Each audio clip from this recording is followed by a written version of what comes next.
How do you help people be consistent long enough to form new habits?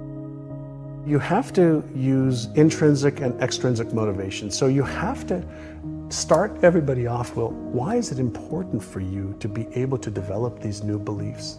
Like, what will your life be like if you had them right now?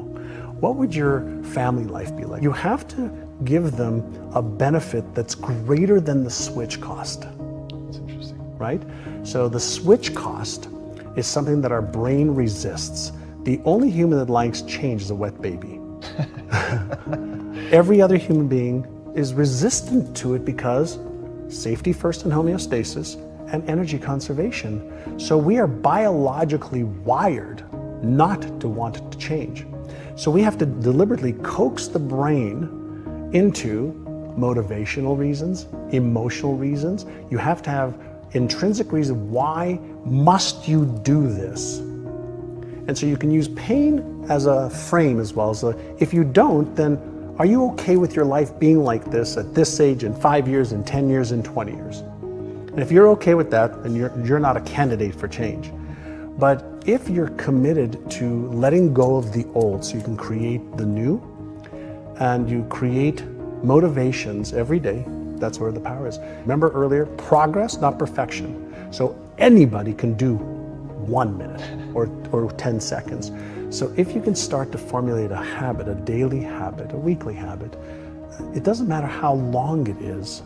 If you can create that space in your brain that on this day, at this time, this is what I do, and you do that repeatedly, that becomes a habit. And it takes those 66 days or so for a simple habit that you have to consciously do to then the habit doing you. And that's why they say we are all creatures of habit, because habits run themselves. Their subconscious programs just run themselves. Most people don't take the time to become aware, what are my empowering habits? What are my disempowering habits? And then the next question is, well, how do I release this one?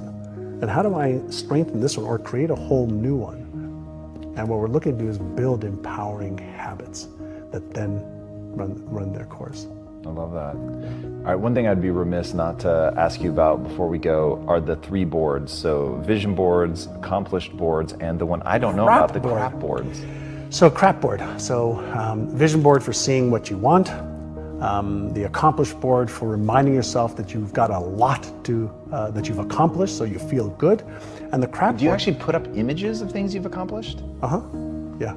Yeah, I have them in my closet, in my home, encased on the floor.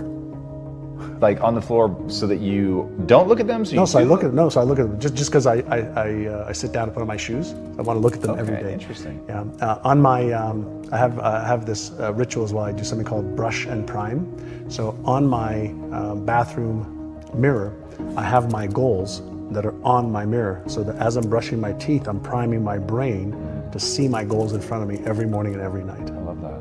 Right, so that's priming your brain, which is a whole other topic we can have. And then the accomplishment boards reminds me, whenever I look at the stuff that I've accomplished, I go, that wasn't easy. I mean, there was a lot of ups, downs, highs, lows, failures, times I thought I'd quit and I didn't. So it's to remind me to go through the times that I don't think I'm going to be able to achieve those things. And then the crap board stands for conflict, resistance, accomplishments, and procrastination. So what conflicts are happening right now that I need to resolve? What resistance is in my way? What am I resisting? What in front of me is resisting right now? And then accomplishment as well is to remind you that you can get through stuff. And then procrastination is what's causing me to procrastinate. So if you create a crap board as well, you have that in front of you, and then you can create a game plan for what am I going to do about it? What am I going to do about the conflicts? What would you put on a board for conflicts? Is it a picture of a person? Oh, it could be a person that you're having conflict with. It could be something you're trying to figure out that's conflicting, whether it's in your company, a department, whether you're having conflicting thoughts of should you do it, shouldn't you, and there's uncertainty. Any conflicts that you are experiencing is going to create neural dissonance in your brain. It's just going to create chaos in your brain. And so if you take it out of your head and you put it on a sheet of paper, you can look at it, and now you're one step removed from what's happening in your brain. And so the more you can be in coherence, It's the equivalent of being part of a band that's in harmony, that every player is just like, oh man, this just sounds so good.